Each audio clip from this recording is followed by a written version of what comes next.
Hey, I'm Nick Kalikas. Welcome to the show where you get first look at the latest odds before they hit the sportsbooks.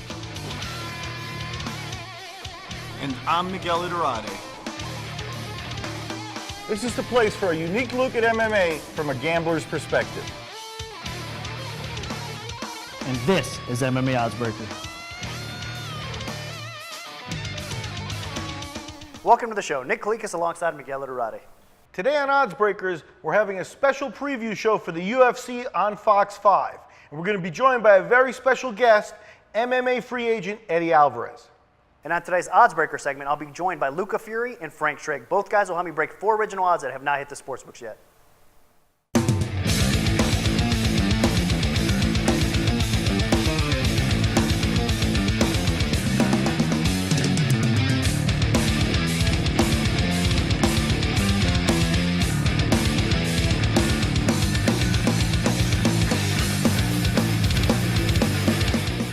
Today we're going to get things started with a very special guest. We have Eddie Alvarez, the hottest commodity in MMA as a free agent, joining us for the show.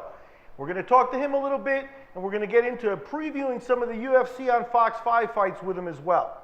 Thank you very much for joining us, Ed. No problem, man. Hey, so Ed, obviously I wanted to talk a little bit with you about your Bellator career. I think Bjorn Redney there, the president, did a pretty classy move in letting you start your free agency a little bit quicker. What are your thoughts on your whole Bellator experience? Bellator's been great, man. Everything they've said they were going to do, they've done for me. You know, as a fighter and promotion, we couldn't have a better relationship. And, you know, unfortunately, times like these happen where I'm gonna explore my options and see what's going on. And the thing is, it hasn't put a bearing on me and Bjorn's relationship. We're still able to remain friends, and he was even gracious enough to let us get our release even earlier than what we're contractually scheduled. So it's been awesome, man. I couldn't hit for better balls. Now, I heard through the grapevine that you're in the middle of a negotiation, so you can't get into many details, but I heard through the grapevine that you were in Vegas last week. Is that correct? Did you meet with the UFC? I was in Vegas, and some people speculated a little too fast. I was in Vegas because I had 3 training partners from the Brazilians were fighting at the World Series of Fighting. So I went to Vegas to help out a training partner, JZ Cavalcante, and Tyrone Sponge and AJ were fighting. So I went out there just to support my teammates. Now, a lot of the fans out there, including myself, we want to know how serious or how close you are possibly to signing with the UFC. Again, I know you can't leak a lot of the information that's out there right now, or you can't really give us the full scoop, but I mean, you're definitely one of the best lightweights in the world. The top lightweights are fighting in the UFC right now. I want to see you there. A lot of the fans want to see you there. Is that what you really want to do? I want to fight the best in the world. I'm not going to lie to you. I want to fight the best guys in the world, no matter where they're at. But if it was just a matter of fighting the best guys in the world, I would have joined the UFC when I was 19 years old. I have other things that go into my equation when it comes to signing with a promotion, and financially, I need to make sure me and my family are secure. You know, this is not a one-sided thing where it's just my goal, my dream, my whatever. I need to make sure I can take care of my wife and kids. So that has to be a serious consideration before I sign on the dotted line. And I just got to make sure when I join a promotion that I'm financially set. And I just want to take this chance real quick to thank the man next to you, Miguel, because if it wasn't for him in the beginning of my career, I would have never been able to do this for a living. Miguel signed me to a contract with Bodog that I was able to quit my job and begin fighting full time. So thank you, Miguel. I'll never forget that. Well, thanks, Ed. It means a lot to me. But let's go ahead and keep it all business here in terms of the UFC has their lightweight championship on the line coming up in early December. That's your weight class. You got Ben Henderson and Nate Diaz in an exciting fight. We're going to get Nick's take first, and then I'm going to ask you what you think. All right, Ed? Okay. Well, right now, the current odds out there, again, it's the lightweight title up for grabs at UFC on Fox 5 coming up here between Ben Henderson and Nate Diaz. The current betting line right now has Ben Henderson as a slight favorite, -155. The comeback's around +125 on Nate Diaz. My quick thoughts, it's a very interesting matchup. It's a fight that definitely could go either way. It's a 5-round fight. There's a lot of advantages, obviously, with the wrestling and the power that Ben Henderson has, but as far as the technical skill, Nate Diaz has a lot of advantages there. Again, in a 5-round fight, I'm leaning a little bit more towards Nate Diaz. I think that he's going to be a little bit more dangerous. Since he came back down to the lightweight division, I've been nothing but impressed. I mean, he's looked like an entirely, completely different fighter. So I'm leaning a little bit more towards Nate Diaz at the plus money value here, but I definitely want to get Eddie's thoughts on this fight. I'm gonna play devil's advocate here. I think it goes the full 5 rounds because I think it goes the full 5 rounds because of how hard Ben is to finish. He's such a hard guy to finish, and Nate has a very high finishing rate at almost 90% in his finishing rate. But I don't believe he's going to finish Ben. And because Ben's the more athletic of the both, I think he's going to be more offensive during this fight and outgun him and outscore him. So me thinking that it's going to go to full 5 rounds, I'm gonna take Ben in the decision. Okay, makes a lot of sense. Ben Henderson by decision there. What are your thoughts, Miguel? I think both guys obviously have very good points. You got to respect what a guy like Eddie sees because he's got to be looking at it, from a how would I handle it kind of perspective too. So very interesting. I'm going to disagree with Eddie though, and I'm going to agree with you. I'm going to take Nate in this one just because I think Nate is a volume fighter when it comes down to it, and Henderson, once he won the titles, has gotten to be a little bit more methodical, a little bit more mechanical, and I think he loses rounds. Now, both Ben Henderson and Nate Diaz are two potential guys that you could match up with eventually if you do sign the UFC contract. I just personally want to know who you feel you would match up better with. Would Ben Henderson be more of a challenge, or would Nate Diaz be more of a challenge for you? From my perspective, I don't look at it more of a challenge. I would see what would fans like to see more. What would fans like to see more? And I feel like the matchup with me and Nate Diaz would fans would tune in a little more for that. Nate's sort of the big guy, the street fighter or whatever. It'd be a little easier for me to get emotionally involved, for him to get emotionally involved, and for the fans as well. So I like that matchup better. I think it seems a lot funner, and it'd be a lot more exciting for me, Nate, and the fans to get into. Man, I would love to see that matchup. Either matchup I would love to see. Can't wait. Hopefully you do sign on the dotted line with the UFC here shortly.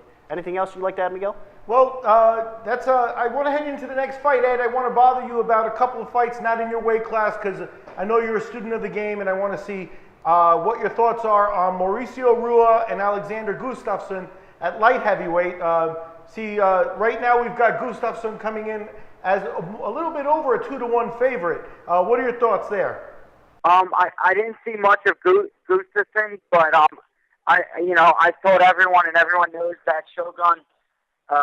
He's my hero. I'm the biggest fan of him. So I would never take anyone against him. So I got Shogun. You're going to go with Shogun, the slight underdog here. And I don't blame you here because it's plus 175 according to the sports books out there. And Shogun always shows up to fight, man. He's been in some legendary battles, especially lately, even more so. For me, I'm going to lean a little bit more towards Gustafsson here in this fight. It's hard to lay the juice, though. -215 is probably a pass. Unless the betting public does come in on the dog here in Rua, then it might be worth a play. But I think it's going to be a competitive fight, and definitely Gustafsson's stiffest test to date. What are your thoughts on this one? I agree with that. I think I lean towards Shogun in this fight only because of the quality of their competition. This is definitely Gustafsson's big test. He's 6-1 in the UFC, so he's done very well so far, but he hasn't faced anybody like Rua, and Rua has been in tough competition for many, many years now, and I think that experience will carry over. The thing about Rua, too, though, the X factor there is that in his last 9 rounds in his last 2 fights with Henderson and then with Vera, he took a lot of punishment, and does that affect the fighter now that he's heading into his 30s? We'll see, but I don't think Gustafsson's the guy to expose that. Yeah, I agree. It's going to be an interesting fight, and like I said, big step up for Gustafsson, so we'll see how he comes through here. The last fight, though, before we let you go, Eddie, we want to talk about is the legend BJ Penn versus Rory McDonald. Now, you know all the hype that Rory's getting right now. He's a very talented fighter, and we don't have to explain much about BJ Penn. Everybody that follows the sport knows what this guy's capable of and what kind of legend he is. But they match up kind of interesting to me. The betting line right now is Rory McDonald at -260. The comeback on BJ Penn is +210. It might be a little bit high for this matchup, but let's get Eddie's quick thoughts first on this fight. How does Rory and BJ match up to you? I don't even think this is close, to be honest with you. I feel like BJ's collecting his paydays. I feel like he may be using the UFC as a commercial for his website rather than. I just don't. In his last couple matchups, I didn't see that fire that BJ Penn usually has, and we really don't see it being ignited. So, or reignite it is what the word I wanted to use. So, I really see Roy. He's in his prime. He's excited about climbing to the top, and this is his first shot at fighting a Hall of Famer and a guy who already cemented his name in the UFC Hall of Fame. So, I just see Roy going out there and taking this fight. Man, that's a very interesting perspective, and I agree with a lot of what he's got to say there. I think that BJ Penn's pretty much, he's got nothing as much to fight for, and Rory's the hungry guy coming into that spot. They're both very talented. I think it's going to be competitive, but Rory's probably the side for me, too. Well, Ed, thanks a lot for joining us. Been great catching up with you. Great hearing your opinion on some of this stuff. I want to give you a chance to say goodbye and plug anything or any websites or sponsors that you may want to give a shout out to. Anytime, man. I'd like to thank everybody at down in Florida at the Black Zillions and Authentic Sports Management. I thank everybody over at Ricardo Almeida's BJJ, and head to my Twitter at @EAlvarezFight. Awesome, Ed. Thanks a bunch, man. Thanks, guys. Have a good day.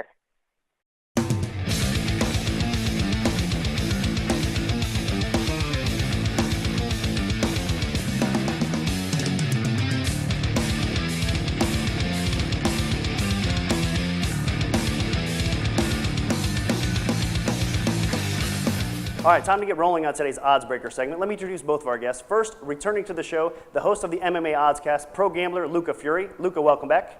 Hey, thanks for having me on again. Also returning back with us is pro MMA fighter and also very popular radio and TV personality, Frank Trigg. Frank, welcome back to the show. Thanks for having me. I appreciate you bringing me back in again. All right, now both of you guys have been on the show several times, so you know how it works. But for those out there that do not, let me quickly explain. BetDSI.eu, our sponsored sportsbook, has donated a $5K bankroll to both guys. Now, they get to select from 4 fights today, bet $500 either on the favorite or the underdog. The fourth fight, the bonus fight, does not apply. Only the first 3 do towards the bankroll. Let's get started with today's show with UFC on Fox 6. That's what the featured fight card is here today. So we're going to start off first with a fight in the lightweight division, important fight, a lot of implications on the line here, between Donald Cerone and Anthony Pettis. Guys, a very competitive fight. We're going to start off with Luca first. I'm opening Donald Cerone, the very slight favorite, -130. The comeback's going to be even money on Anthony Pettis. Luca, give me your take. Give me your bet. Well, it's a very competitive fight. You know, you often hear the term, oh, these guys are mirror images of each other. But in this case, it really is true, even though that term is usually inaccurate. I mean, you go down pretty much every stat here, and it's very hard to find any differences. I do favor Donald Cerone slightly, though, because if you look at both of their their past opponents, Donald Cerone has faced a lot of strikers in MMA, where Anthony Pettis really hasn't really faced a lot. He faced Jeremy Stevens, where he actually didn't do very well against, and besides that, he's really only faced grapplers, rather. On the other hand, Donald Cerone, he has faced a lot of strikers, and while some of them have given him troubles, he's also done very well against some of them. Mainly the guys who have given him trouble are the guys who can throw straight punches at a fast rate and can beat him to the punch, and I don't see Anthony Pettis being able to do that. Anthony Pettis, he's a very good striker, but I'm not sure that he's much faster than Donald Cerone. And I think Donald Cerone, he is actually going to have a slight edge on the feet. I think everywhere else are about even except for the wrestling. I would also give a slight advantage to Donald Cerone. So I think the fight will be very competitive, but I have to favor Donald here. Okay, so Luca is going to lay the slight juice on Donald Cerone, -130. It's going to be $650 to win $500. Let's throw it over to Frank. Frank, what are your thoughts on this fight? I agree with Luca, but I gotta say for different reasons. Like I do think that Donald Cerone is going to win this fight, but I do think that Anthony Pettis does have the speed and the straight punches to beat Donald Cerone on his feet. The difference is going to be the wrestling. Once Donald's not one of those guys that gets hit and then gets scared, and then he turns around and he starts to realize, oh, geez, I'm in trouble. Let me go ahead and take this guy down. Donald specifically makes you throw punches at him so he can take you down and put it onto the ground. He's a great submission artist, way better than Pettis is on the ground, top and bottom. So even if there's a slippage where Cerone stands on top of a banana peel and falls to his back, Pettis is still in trouble. The one thing that Pettis has over everybody else is that he's got, we've all seen it, that amazing kick he does off the cage. He does those kind of kicks all the time. He is more athletic than Donald Cerone, but Donald Cerone is much smarter. And we've seen these fights, I don't care how athletic you are, it comes down to the smarter guy in these tough, close fights. Like I said, I agree with Luca that it's going to be Cerone's going to win this fight. I just think that Pettis is overmatched in every category for different reasons. Okay, so Frank is also going to go with Donald Cerone here, laying the slight juice, $650 to win $500. Now, both of our guests do agree that Donald Cerone does defeat Anthony Pettis at UFC on Fox 6 in what should be an ultra-competitive fight. All right, sticking with our UFC on Fox 6 theme, it's another lightweight battle here between Matt Wiman and TJ Grant. Now, we're going to start off with Frank first. I'm expecting another ultra-competitive battle. The line is going to indicate that as well. Near pick'em, but this time I'm going to open up TJ Grant as a very, very slight favorite. Minus 125. The comeback on Matt Wiman is going to be minus 105. Frank, give me your take, give me your bet. All right, TJ Grant versus Matt Wiman. I'm taking Wiman. He is only coming off a 2-fight win streak, where TJ Grant's coming off a 3-fight win streak. But Wiman's loss to Dennis Shriver it didn't really come as close. The judges scored it, and it makes it look like it's not as close as the fight really was. I really think that against Shriver, he was really in the fight the entire time. It just didn't go his way in each round, so he loses this unanimous decision. But he beat Matt Danzig, a very game Matt Danzig, 2 times. Wiman has got a good ability. He understands how to go to the decision when he needs to. He's 15-6. The record doesn't really show how good he was. He lost 5 decisions, so the guy that knows how to go all the way through the longer rounds. He's got 4 KOs and 5 submissions in his win. He's only lost 1 time by getting finished by a KO.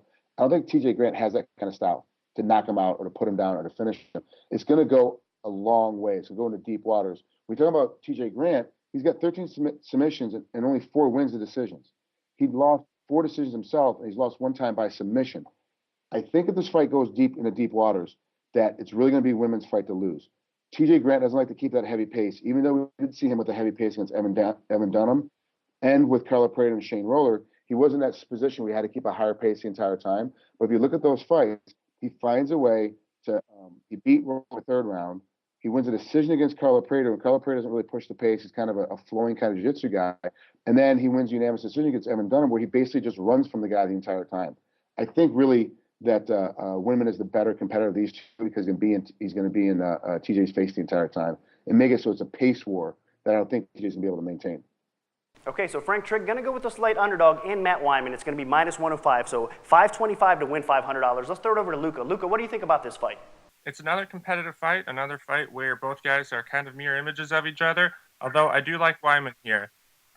Overall, they're kind of similar fighters. They're both good grapplers, both good strikers, both have decent wrestling games. I think they're about even in the wrestling, about even in the grappling. But I would give a small edge to Matt Wiman on the feet and in the clinch. Mainly, I think it'll come down to Wiman's striking advantage here. On paper, I would say that TJ Grant has a small advantage in terms of his technique on the feet, but I think Matt Wiman is the more effective striker, mainly because he's more aggressive and pushes a higher pace. But looking past the fights where he's going against guys who are supposed to be better strikers than him, namely like the Sam Stout fight, he was able to win that fight simply because he was more aggressive and pushed a higher pace. Now, against TJ Grant, I think he can be effective on the feet. I think he can use that superior pace and aggression to end up getting a decision here, but he's at a lower price and I'd like to win the fight, so I got to go with him here.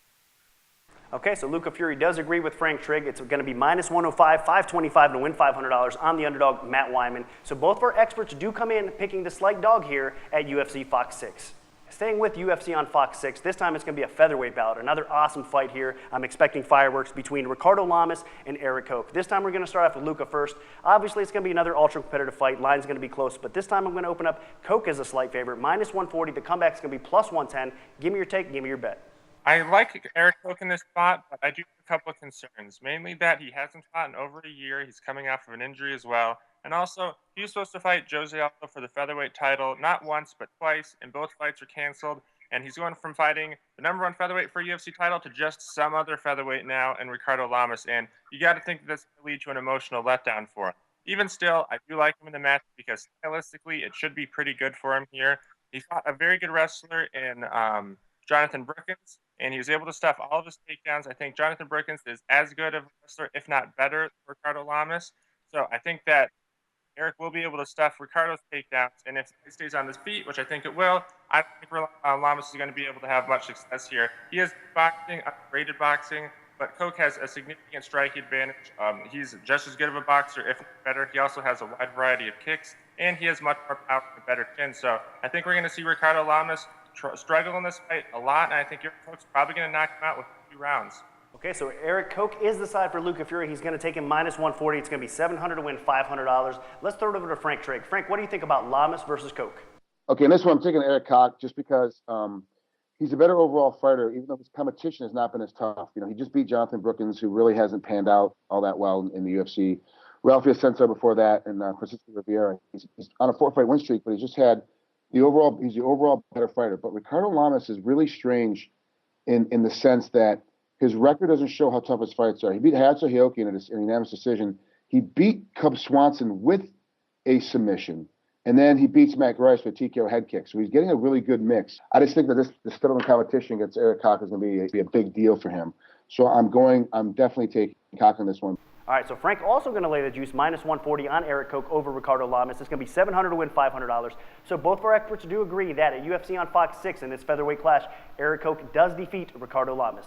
All right, time for today's bonus fight on the Oddsbreaker segment. A huge fight, light heavyweight battle at UFC on Fox 6. A fight that was originally supposed to take place at UFC 153, but Rampage pulled out. I'm talking about Glover Teixeira versus Rampage Jackson. Now, first we're going to start off with Frank in this fight. Guys, I did previously open the line before on the Oddsbreaker show, like I just mentioned. Luca was actually on that episode. Luca and Jason Navarro actually came in and bet Glover over Rampage on the show, and when the line hit the sportsbook, the general betting public also bet it up. So it was around 240, 250, 260 some spots.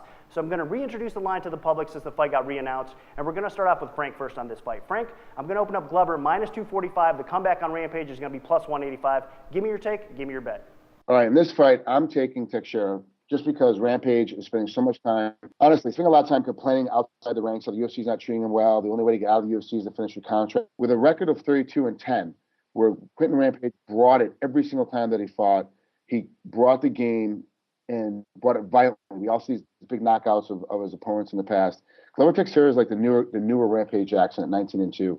He really is a guy that understands. He's got 12 KOs, 5 to 2 decisions in his entire career as far as his wins, and his losses only come at 1 KO and 1 decision. He's not a guy that likes to go to decision a lot. He's going to push the pace. Where Jackson doesn't like guys who are in your face and get on you the entire time. He does better with guys that back away from him.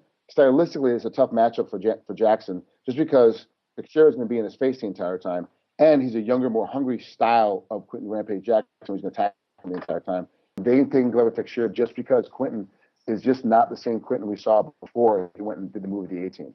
Okay, Frank, gonna lay the juice with Glover here. It's gonna be $12.25 to win $500 at minus 245. Let's get Luca's thoughts on this. Is it gonna be Glover Teixeira or Rampage Jackson?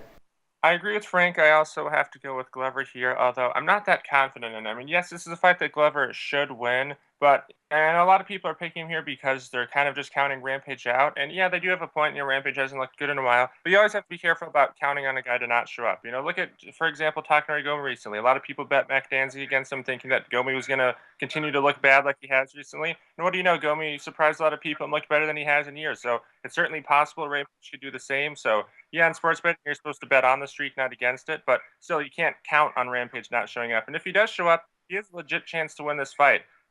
He's most likely not going to. Glover's a tough test. UFC is really hyping him up. They want him to win here.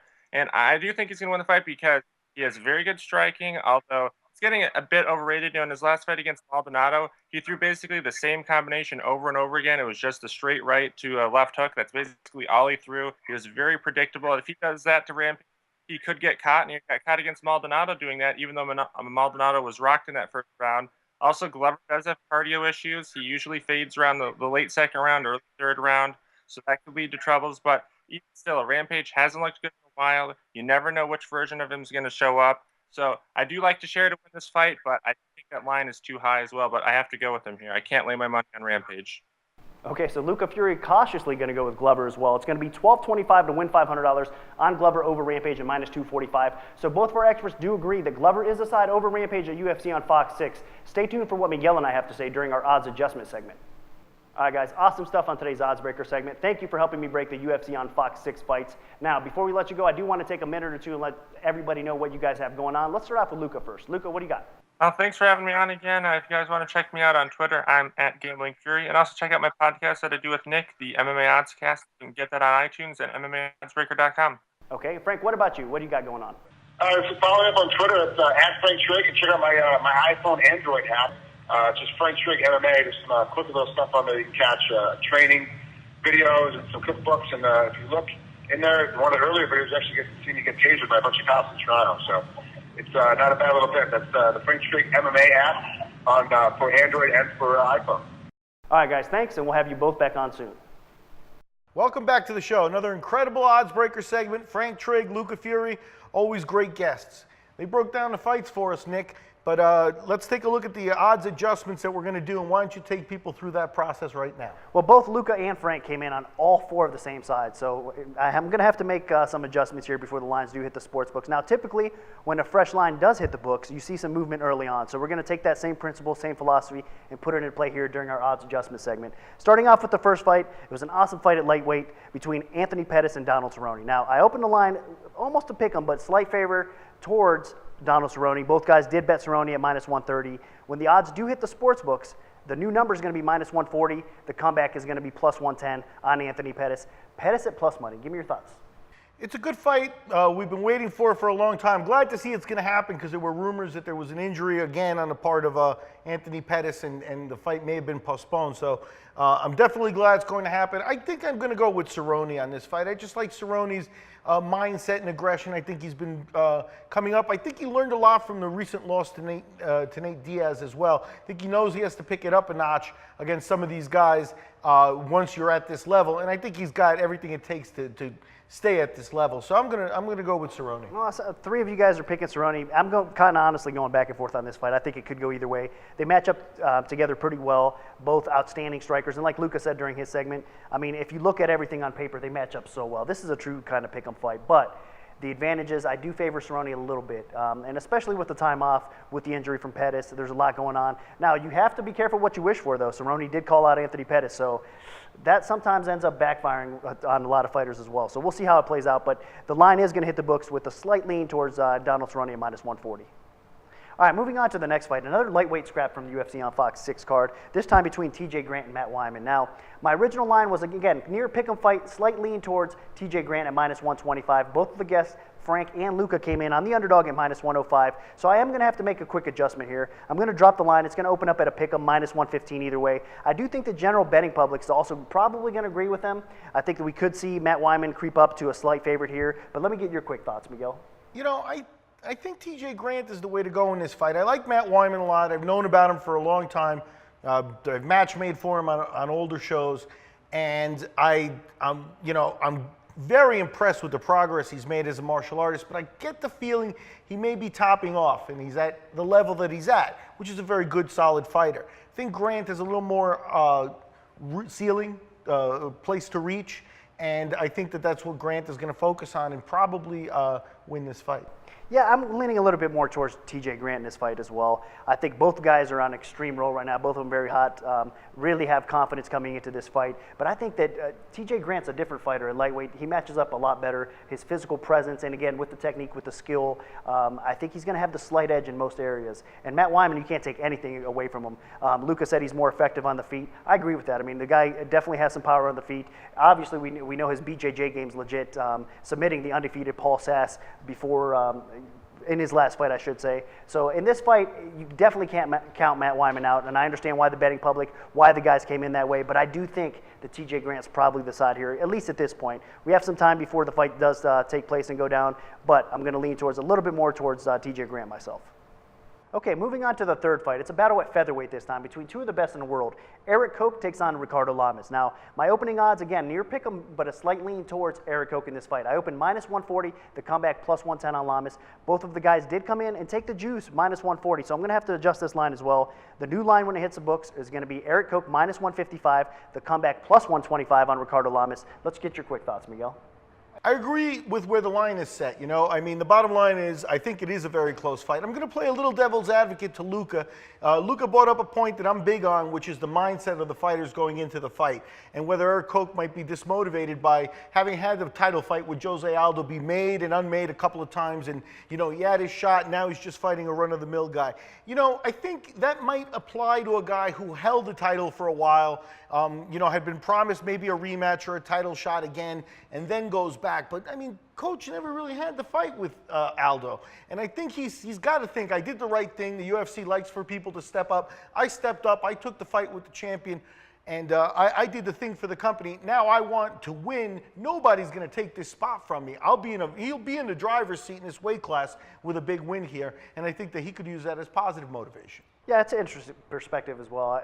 I can see where Luca's coming from with his perspective, and I can see your points as well here. For me, I think it comes down more than anything else is the way these guys match up. Obviously, Koch fended off a lot of Jonathan Brookins' takedown. I do agree with what Luca said with the takedown, the grappling ability of Jonathan Brookins. I'm not sure if it's any better than Ricardo Lamas. So if Koch is able to keep this on the feet, he's going to have the advantages here. And Koch is also a finisher. That's what I like about this kid as well. I mean, he can submit you off his back. He can, like we said, stuff the takedowns, keep it on the feet, knock you out on the feet as well. Now, Ricardo Lamas, though, we can't underestimate him. He had a huge win over Haoki, getting a lot of momentum coming into this fight as well. And everybody's poll, he's ranked in the top 4 or 5 in this weight class as well. So Ricardo Lamas, definitely a stud, definitely on the rise here, but I do favor Erik Koch as well. That's why I modified the line just slightly, a little bit more here. I think that Koch is probably going to end up catching him before the 3 rounds is up and putting a stop to it. But again, another very competitive fight that I'm really looking forward to. All right, bonus time on today's Oddsbreaker segment. This time, a fight between Glover and Rampage. Now, we did break the line a long time ago on the previous episode of the Oddsbreaker show, but we have to break it again. It's such a big fight out there, a lot of conversation about it. Now, the public bet it up for -170 with the guys on the show, actually, Jason Navarro and Luca Fury last time. They bet it up for -170. It opened around 185, but from 185 at the books even, the public just went crazy, and it ended up being around 250, 260 out there. So my new opening number was, again, based on the closing number before, and it's -245 for Glover Teixeira over Rampage Jackson at +185. Both guys still came in on Glover. So again, we're going to have to readjust this line a little bit. I'm going to open up now -260. The comeback's going to be +200 on Rampage. Let's get some Miguel's quick thoughts on this one. I agree with a lot of the points on this fight, a lot of the points the guys made, Frank especially. The case here is that it really does depend which Quinton Jackson shows up. If Quinton's motivated and Quinton says, this is my last UFC fight, I'm going to just grab that check, and he comes in, out of shape and unmotivated, he's going to get clobbered.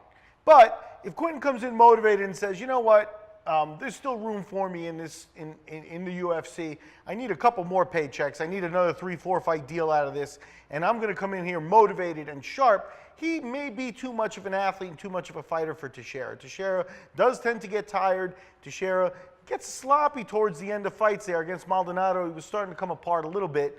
And, he was putting out a lot of energy. But what happened is with Maldonado, you've got basically a sitting target, and you're putting out energy trying to stop him. With Quinton, you don't have a sitting target. Not if Quinton's on his game. Quinton's going to be hitting back, and that's a bad sign for Teixeira. Yeah, I really agree with what a lot of you guys have to say. It really all depends on which version of Rampage we have showing up. Now, again, from a betting perspective, I understand that the general public is going to favor Glover in this fight. They're going to come in that way. I think that the line's going to hit the books at 260, like I said, but we could see it climb up over 300. I think that Rampage actually has more confidence going into this fight now than he did before. Even though Glover looked amazing in his win over Fabio, I mean, he just dismantled him. I think that Rampage realized, look, this guy's not unhuman. I mean, the guy has some chinks in his armor as well. He got caught, he got staggered. I have more power than Fabio does. I'm harder to take down than Fabio does. So I think I match up with him pretty good. I think that's kind of one of the reasons why Rampage jumped in and took this fight. Now I believe that he thinks he can win this fight. Can he win this fight? I'm not sure. Again, it all depends if he does take training camp serious. If he wants to come out here and get the W, then possibly could. For me, I can't really lay the juice on Glover in this fight, even though I think he is going to win the fight. It's more of one of those fights that you pass and see what happens. But I do expect Glover to be the better fighter and probably come through, but it's a pass for me. Yeah, that was the first sign, was Quinton is saying all the right things after Teixeira's last fight. Makes you think he's motivated. We know it's the last fight on his contract. Does he want another UFC contract? Because I can tell you, probably nobody is making 18-2. Yeah, that's a great point as well. I hope we have enough time to see what his mental focus is for Quinton Jackson between now and the fight time. And I hope that we really get an honest effort from both guys. Well, that's it for another episode of MMA Oddsbreakers. I want to thank our Oddsbreaker guests Luca Fiore and Frank Trigg, always bringing great information, and a big special thanks to MMA superstar Eddie Alvarez. Thanks for joining us, kid, and good luck with the rest of your career.